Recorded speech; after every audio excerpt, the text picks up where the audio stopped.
the Dave Mustaine and Metallica narrative has gotten old. Like, is anybody else sick of this? Are any of you sick of listening to this nonsense? It's like every time Dave does an interview, the interviewer is bringing up Metallica with Dave. And it just gets old after a while. So recently, looking through my timeline on social media, which sometimes I hate doing, but I do it for the sake of the show, I've seen nothing but reels and short videos of Dave Mustaine talking about Metallica on various interviews that the guy has done over the last year, maybe year or two. And they are the same tired stories we've heard over and over again. The U-Haul trip, being sent home on a Greyhound, Dave being the guy that helped write a lot of Metallica's music that made them successful, which is true. The fact that, Metallica, he says Metallica stole the Enter Sandman riff from a band called Excel. I mean, all of these stories, folks, we have heard this for decades. And it gets old. And I'm going to give you the two problems that I have with this topic constantly being brought up and flooding my social media. And I'm going to give you two problems I have with it. And folks, there are a lot of people that are just sick of hearing about it. I've been listening to heavy metal since 1991. This story, the Metallica Dave Mustaine saga, has been constantly thrown out there every single year. And you know what irritates me about it? You know what those two things are that irritate me about it? And that's kind of annoying? Is it takes focus off of two things. Number one, it takes focus off of how great Megadeth is and how much influence and impact Megadeth has had on so many people. Megadeth has had a phenomenal career. They have put out albums like, Dave Mustaine and company, they've put albums out such as Peace Sells But Who's Buying, Rust in Peace, which are two albums that are considered some of the most influential albums in the history of heavy metal. They put out great stuff in the 90s, in my opinion, like Cryptic Writings and Countdown to Extinction and Euthanasia. Dave had the great comeback with The System Has Failed. Dave has overcome addiction. Dave's overcome a lot of obstacles and has had a phenomenal musical career. And every time he goes and does an interview, the interviewer wants to talk about the early part of his career that was a small fraction of it, the Dave Mustaine Metallica saga. Now, folks, we know Dave Mustaine is one of the godfathers of thrash metal. He did help write a lot of Metallica's early music, and his music contributed to their success. And I'm going to get into Metallica here in a second. But it just irritates me that we keep bringing up the same topics over and over again. And we don't talk about how great Megadeth was or some of the intricacies that went behind a lot of these, that went into a lot of these albums, behind the scenes. Nobody wants to talk about that. And I think they should. Because ultimately, the man has made his mark. And his career didn't span the very short time he was part of Metallica. The guy has had a career in Megadeth going back about 40 years now. 40 plus years. And aside from two dud albums that Megadeth has put out, I Don't Like Risk or Super Collider, for the most part, I've enjoyed their albums. They're either decent to excellent.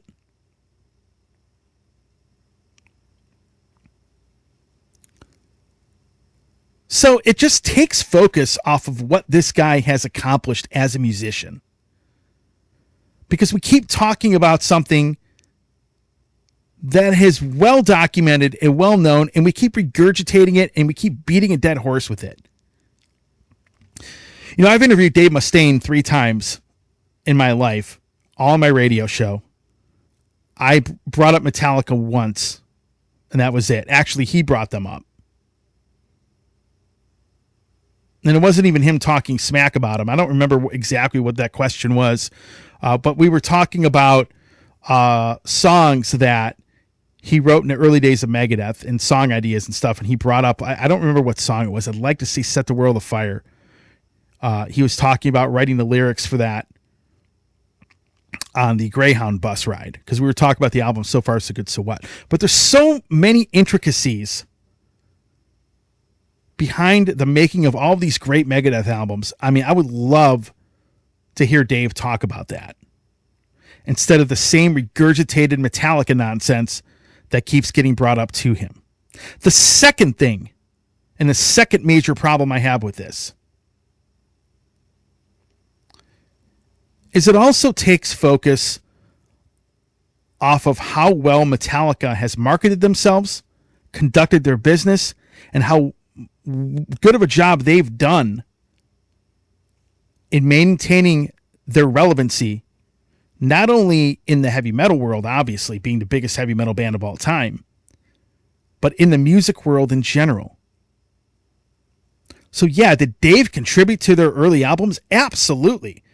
And many people, including myself, will say that the early Metallica stuff is probably their best material. But folks, the band still worked their ass off to be successful and to be the biggest heavy metal band in the world and to be charting up there with some of the biggest pop artists in the world.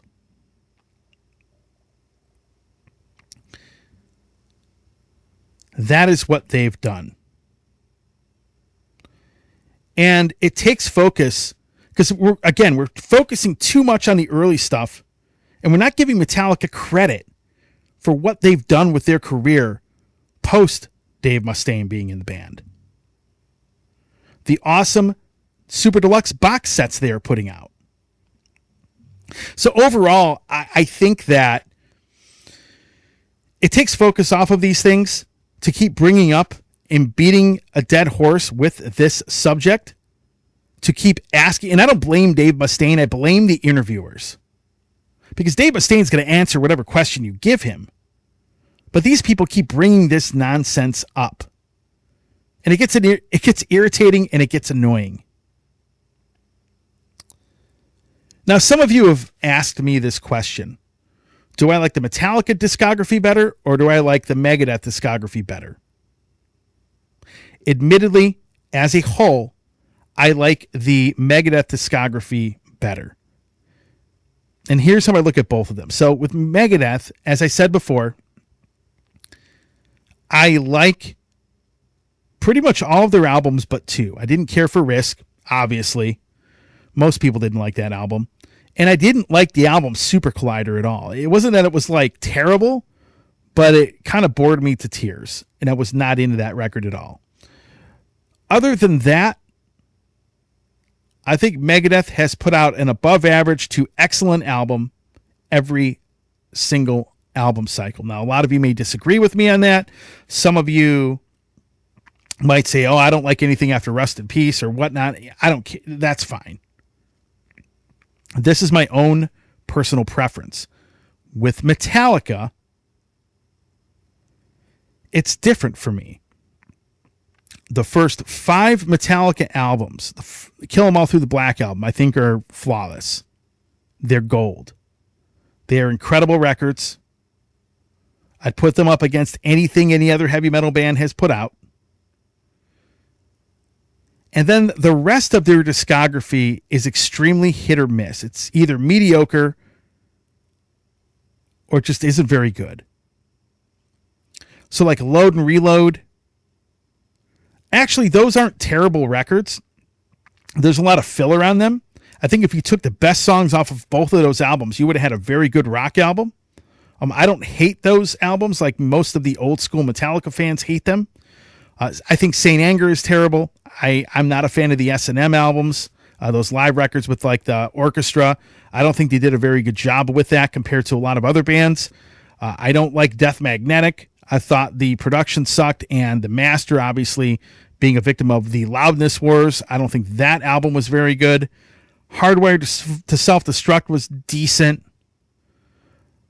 And then the last album they came out with, That one actually was above average. But basically, for me, everything after the Black Album is basically mediocre, or I just don't like it. I like more Megadeth albums than I do Metallica records. Now, to their credit, Metallica has done an amazing job at these reissues. They have set the gold standard for box sets.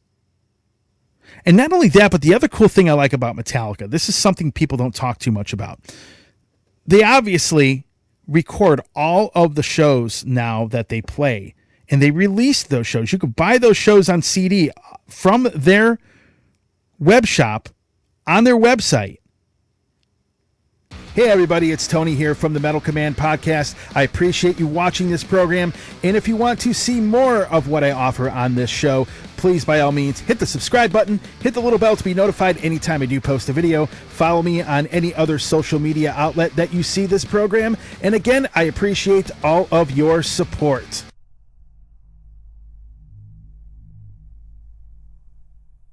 Hey everybody, Tony here from the Metal Command Podcast. Again, I appreciate your support. Since 1998, I have hosted this show in one form or another, starting off in radio and now in the podcast format. Again, thanks for watching, and if you like what you see and hear on this show, by all means, please hit the subscribe button, hit the little bell to be notified anytime I do post a video, and if you see this program on any other form of social media, please give me a follow there. Again, I always appreciate your support.